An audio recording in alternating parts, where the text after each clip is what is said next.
May I come in, sir? Yes, please.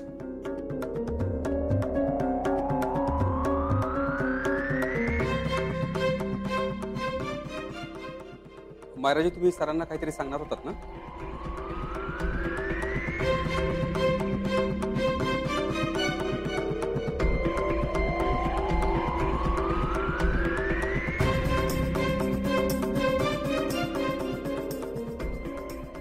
बोला मायराजी, हीच ती वेळ आहे आणि हाच तो क्षण आहे.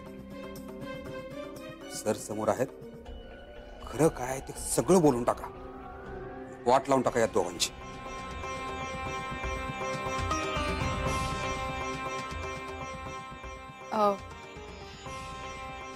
मला मायराजी, तुम्ही सरांना सगळं सांगणार होतात ना, ऑफिसमध्ये काय घडलं त्याची कल्पना देणार होतात ना तुम्ही, म्हणजे अपडेट हो. बोला महाराजी, लवकर बोला. बोला. ओ या सर, ऍक्च्युली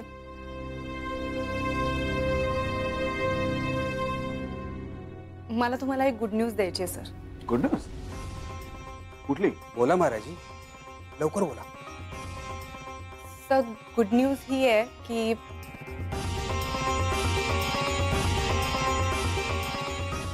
जयदीप सरांनी एक खूप अप्रतिम प्रोजेक्ट सजेस्ट केलाय.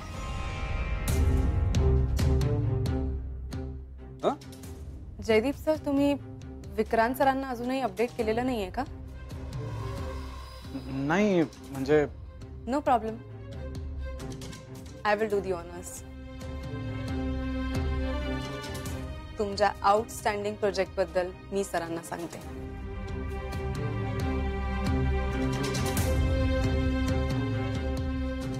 तर झेंडे म्हणतायत ते अगदी खरं आहे. तुम्ही या ऑफिसमधनं गेल्यावर या ऑफिसमध्ये खूप चेंजेस झाले. खरं तर आधी मलाही असं वाटत होतं की ह्या चेंजेसमुळे आपल्या कंपनीला फायदा होईल नाही होईल. I was really doubtful, but I must say ईशाने आणि जयदीप सरांनी कामाला सुरुवात केली and I was very impressed. मला त्या दोघांचंही खूप कौतुक वाटतं sir. To be precise sir, तुम्हाला माहिती आहे की राजनंदिनी साड्या आपण फक्त महाराष्ट्रातच विकतो. जयदीप सरांनी असं सजेस्ट केलंय की आता आपण ह्या साड्या देशभरात विकलं पाहिजे आणि त्यासाठी काम सुद्धा सुरू झालंय सर. आपण देशभरात प्लांटसाठी जागा शोधतोय, बँगलोर, चेन्नई, दिल्ली, आणि आय एम व्हेरी शुअर ह्यामुळे आपल्या कंपनीला खूप फायदा होणार आहे. म्हणजे मला तुम्हाला वेगळं सांगायची गरज नाही आहे की ह्यामुळे आपली कंपनी तर फायद्यात राहणारच आहे, पण राजनंदिनी साडी या ब्रँडला सुद्धा खूप फायदा होणार आहे. हे सगळं ठीक आहे मायराजी, पण ईशा मॅडम तुम्हाला त्यांच्या घरी घेऊन गेल्या होत्या, का घेऊन गेल्या होत्या, कशासाठी घेऊन गेल्या होत्या, हे तुम्ही सगळं सांगणार आहात ना सरांना? तेच सांगते मी. काय? हो, म्हणजे ह्याबद्दल डिस्कशन करायलाच ईशा मॅम आणि मी घरी भेटलो होतो ना, त्यासाठी भेटलो होतो आम्ही. Right Isha ma'am? मला नाही वाटत तुम्ही हे सगळं डिस्कस केलं असेल म्हणून. का सर, आम्ही हेच डिस्कस केलं होतं. ग्रेट मायरा, मी या प्रोजेक्ट बद्दल नंतर तुझ्याशी सविस्तर बोलेनच. You can go now. Thank you sir, all the best.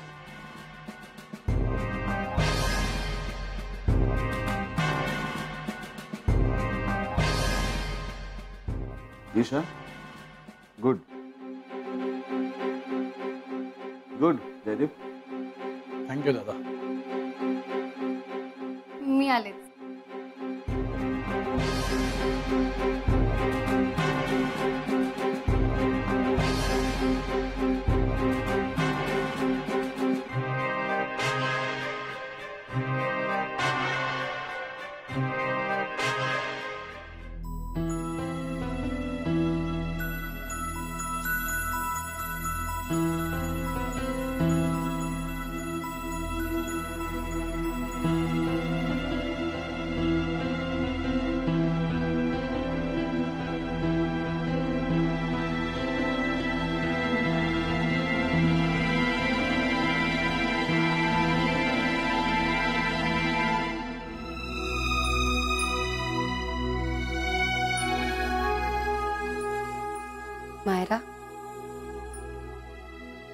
Thank you so much. तू आज माझ्या बाजूने बोललीस.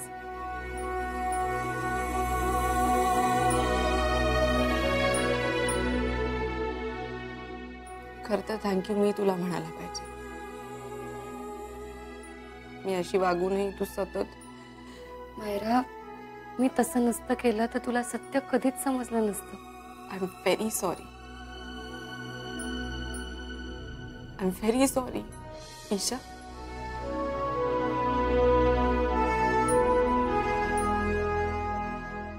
खरं तर माणूस म्हणून ना मी तुला कधीच ओळखून घ्यायचा प्रयत्नच केला नाही. रादर मी ओळखूच शकले नाही. तुझ्यात आणि माझ्यात माझा इगो सतत येत राहील. त्याला जास्त महत्व दिलं मी. बाकी माझ्या आजूबाजूला काय घडतंय बघितलंच नाही. खूप रागराग केला मी तुझा. खूप. सतत तुझा अपमान कसा होईल याचा विचार करत राहील. दुसऱ्यांपेक्षा तुला कमी कसं लेखता येईल याचा विचार केला. तुला पाण्यात कसं बघता येईल याचा विचार केला. या सगळ्या गोष्टींचा मी कधीच विचार केला नव्हता. आता तू जेव्हापासून ऑफिसमध्ये आली आहेस ना ईशा, तेव्हापासून मला सतत असं वाटायचं की खरं तर तुझी लायकीच नाहीये या ऑफिसमध्ये येण्याची. म्हणजे तुला जी पोस्ट मिळाली ती मला मिळायला हवी होती. तुला आयुष्यात जे काही मिळालं ते सगळं मला मिळायला हवं होतं. सतत वाटत राहायचं आणि याच्यामुळे ना माझा राग वाढत गेला. खूप वाढत गेला. पण शेवटी काय झालं, मी तुझा एवढा राग करूनही तू माझा चांगलाच विचार केलास. Very sorry. I am very sorry. मूर्ख होते मी, मूर्ख. मायरा, चुका कोणाच्या हातून घडत नाहीत. आणि इतके दिवस तुझ्या मनात माझ्याविषयी गैरसमज होता, तो आज दूर झाला ना.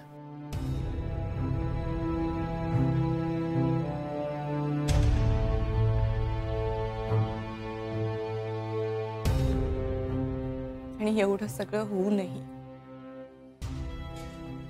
कशी चुकतेय मी, कशी चुकीच्या मार्गाला जाते तू मला दाखवून दिलंस Isha. Very sorry. Feel terrible. Myra, असं नको म्हणूस. हे बघ, चुका कोणाच्या हातून घडत नाहीत. आणि तुझ्या मनात माझ्याबद्दल खूप मोठा गैरसमज होता आजपर्यंत. पण आज तो दूर झाला ना, मग आतापर्यंत घडलेलं सगळं विसरून जा. कसं विसरू?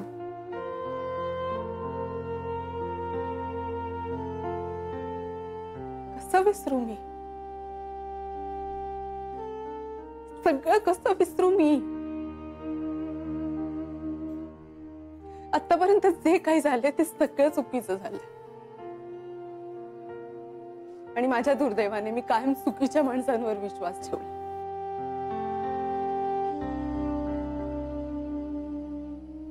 सगळ्यात आता मीच अडकलीये. अडकलीये मी.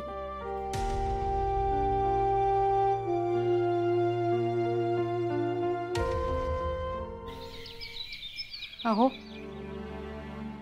ह्या फोटोमध्ये जावई बापू आणि ईशा एकत्र किती छान दिसतायत ना. आणि आता बघा, सगळंच बदलून गेलं. ईशाचं लग्न झालं तेव्हा ईशाचं नशीब थोर म्हणून तिला विक्रांत सरांसारखा नवरा मिळाला असं वाटलं होतं आपल्याला. उलट्या काळजाचेच निघाले जावई बापू. खरं तर ही गोष्ट आपल्याला त्यावेळेस कळाली असती ना तर आपण हे लग्नच होऊ दिलं नसतं पुष्पा. पण काय, आता वेळ निघून गेली. अहो, पण ईशा राजनंदिनी झाली तेव्हा तिला कळलं की जावई बापू तिला फसवतायत. नाहीतर आपल्याला कळलंच नसतं. किंवा ईशाला सुद्धा. याचा अर्थ ती राजनंदिनी आहे असंच आपण समजतोय. आणि सोन्याताई म्हणतात तसं जर का तिच्या डोक्यात काही गोंधळ उडाला असेल तर मग नक्की विश्वास तरी कशावर ठेवायचा? अहो सोनियाताईंची तर खात्रीच आहे ना की तिला मानसिक आजार झालाय. आणि ते जर खरं मानलं तर हे ईशाच्या मनाचे खेळ आहेत. आणि आपल्याला जे विक्रांत सरांविषयी वाटतं तेही चुकीचंच आहे. ईशाची आई, अहो बसा बसा. मी पाय मोकळे करायला बागेत चाललीये. येता का तुम्ही दोघं? हो जाऊयात ना. कुणाचा फोटो आहे? जावई बापू आणि ईशाच्या लग्नातला फोटो. आईसाहेब, तुम्हाला असं नाही का वाटलं सकाळी? म्हणजे ईशा जावई बापूंची फारच प्रेमाने वागत होती. हो ना. खरं तर सोनियाताईंच्या म्हणण्यानुसार ईशानं त्यांच्यावर रागवायला हवं होतं. त्यांना ऑफिसला न जाण्याचा आग्रह का करत होती ती?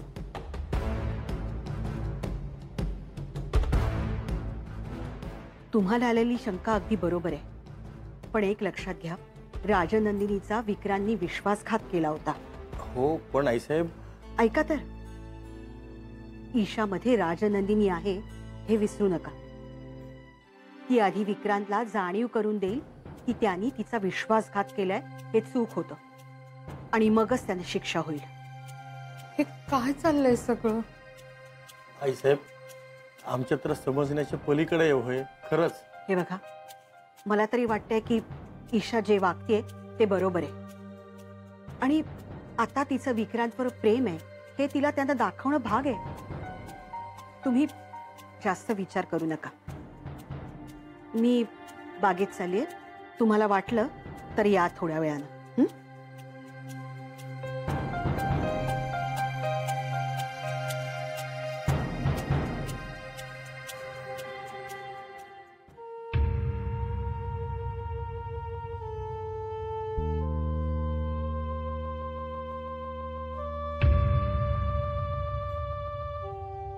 जर तू खरंच राजनंदिनी असशील ना ईशा, तुझ्याबरोबर खूप चुकीचं घडलंय. एकदा नाही, दोनदा. आणि जर विक्रांत सरांनी ठरवलं ना की ते या सगळ्या गोष्टींचा पश्चाताप करतील, प्रायश्चित्त करतील, तरी त्यांना ते शक्य होणार नाही. राजनंदिनी आणि मी, आम्ही दोघींनी अशा एका माणसावर प्रेम केलं जो आम्हाला फसवत राहिला. आणि मी सुद्धा अशा माणसावर विश्वास ठेवला ज्यांनी मला सतत अंधारात ठेवलं. अशा माणसावर प्रेम केलं ज्यांनी माझा कधीच विचार केला नाही. इतके वर्ष काम केलं, खूप मनापासून काम केलं, आणि त्यांनी मलाच फ्रॉड मध्ये अडकवायचा प्रयत्न केला. त्यांनी फसवलंय. विक्रांत सरांनी फसवलंय तुला, मला आणि राजनंदिनीला.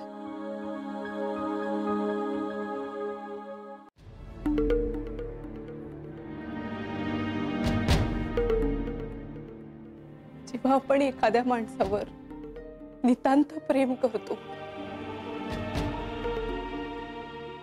आणि तोच माणूस जेव्हा आपला विश्वासघात करतो ना, तेव्हा कसं वाटतं ते माहितीये मला. I can absolutely understand.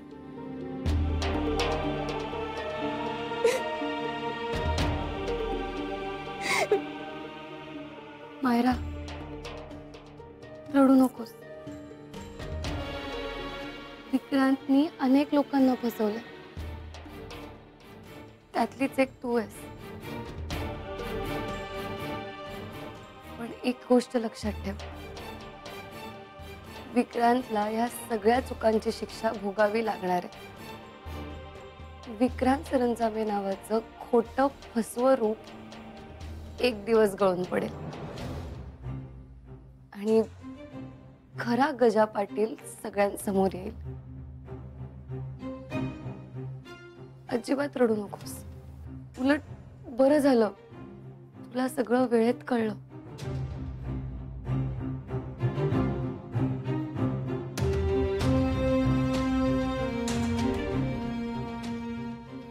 इतकं सगळं होऊनही, मी तुझ्याशी इतकी वाईट वागूनही तू माझा एवढा विचार कशी करू शकतेस ईशा? तुझ्याबद्दल माझ्या मनात कधीच अडी नव्हती मायरा. खरंच मला तुझी मैत्रीण व्हायला खूप आवडेल.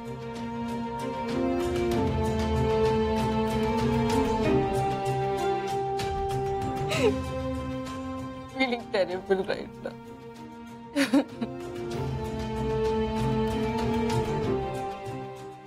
I'm very sorry. I'm extremely sorry.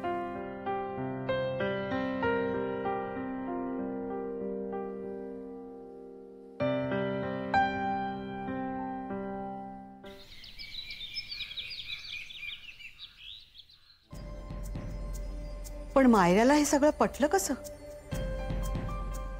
आईसाहेब, मायरा मॅमना जेव्हा इकडे आणून सगळं सांगितलं होतं तेव्हा हे काहीच पटलं नव्हतं. माय फ्रेंड वहिनीने रिस्क घेतली होती. असा 50-50 चान्स होता. म्हणजे मायरा एकतर आमच्या साईडला असली असती किंवा दादाच्या. पण तिने तुमच्या या सगळ्या बोलण्यावर विश्वास कसा काय ठेवला? आईसाहेब, नेहमी सत्यच जिंकतं आणि इथेही तेच झालं.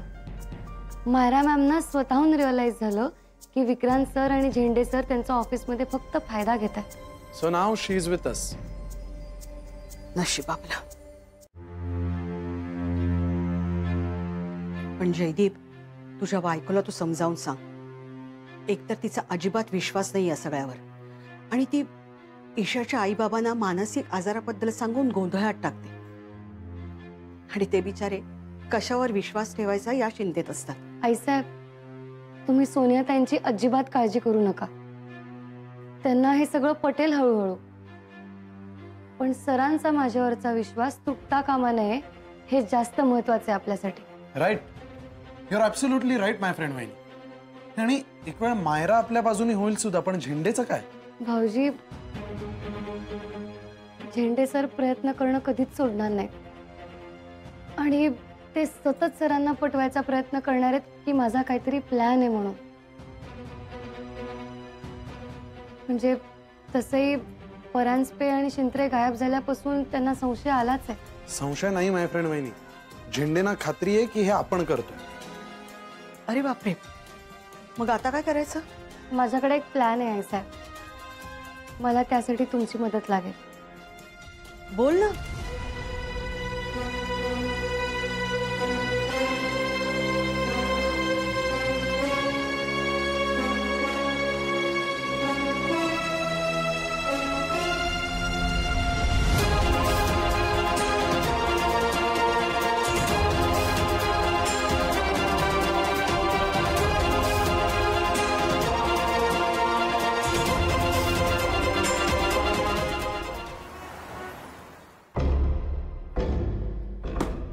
कळलं? पुढे काय ते सांग. नाही रे बाबा, मायरावर विश्वास ठेवायला नकोय. मायरा माझ्याशी कधी खोटं बोलणार नाही, मला खात्री आहे तिच्याबद्दल. तेच सांगतोय तुला. आता पूर्वीसारखं राहिलेलं नाही हे सगळं. ती ईशानं गेम खेळते आपल्या बरोबर. ईशा आणि गेम? विलास, आपल्या अर्ध्या वयाची आहे ती आपल्या बरोबर काय गेम खेळणार? तेच तर सांगतोय तुला. इथंच चुकतोयस तू. ईशानं साधी राहिलेली नाही आता. महाडॅम्बिस झाली आजकाल. आणि तू तिच्या प्रेमात ना अकंठ बुडालायस. तिच्या विरुद्ध काही बोललं तर तुला पटत नाही. तू पटेल असं काही सांगितलंस तर पटेल ना? अरे बाबा, ती डाव खेळते आपल्या विरुद्ध. विक्रांत, ऐक माझं. विलास, तुझ्या सांगण्यावरनं मी मायराला केबिन मध्ये बोललो. मायराने जे सांगितलं ते तू ऐकलंस. मला याच्यात काहीही गडबड वाटत नाही. पण आहे, काहीतरी गडबड आहे. मायराशी का वागली ना तेच कळत नाही मला. त्या दिवशी भेटली होती ना, ज्या पद्धतीने बोलली ना, त्यावरून मला असं वाटलं ईशा आणि जयदीपच्या विरुद्ध ती काहीतरी बोलेल. मग कळलं? ऐकलंस तू? कळलं ना तुला काही गडबड नाही ते? हेच मला कळत नाही, नेमकी माशी कुठं शिंकली ते. कुठेही शिंकलं नाही. तू जाण तुझी रोजची कामं कर. नको त्या गोष्टींचा विचार करण्यात वेळ घालू नकोस. आणि हे बघ, माझा मायरावरती पूर्ण विश्वास आहे. तिने जे सांगितलं त्यात मला कुठलीही गडबड वाटली नाही. मी तुला पुरावे आणून दाखवतो, मगच बोलू आपण.